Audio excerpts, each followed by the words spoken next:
আসসালামু আলাইকুম। আজকে আমি মাছ দিয়ে তরকারি রান্না করব। প্রথমে আমি সুন্দরভাবে মাছগুলো ধুয়ে নিয়েছি, তারপর লবণ হলুদ মাখিয়ে মাছগুলো ভাজা হয়ে গেলে এবার আমি মশলাটা কষিয়ে নিব ভালোভাবে।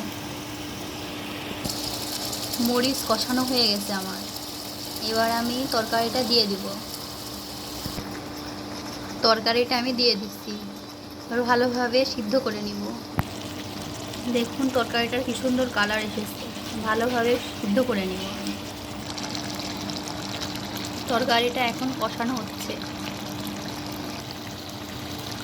দেখুন তরকারিটা আমার কষানো হয়ে গেছে, এবার আমি ঝোল দিয়ে দিব। আমি ঝোল দিয়ে দিছি, মাছটাও বসাই দিলাম। এবার 10 মিনিট চুলার উপর রাখলেই হয়ে যাবে। দেখুন তরকারিটা কিন্তু আমার রান্না করা হয়ে গেছে। দেখুন কেমন হয়েছে তরকারিটা। দয়া করে আমাদেরকে লাইক দিবেন।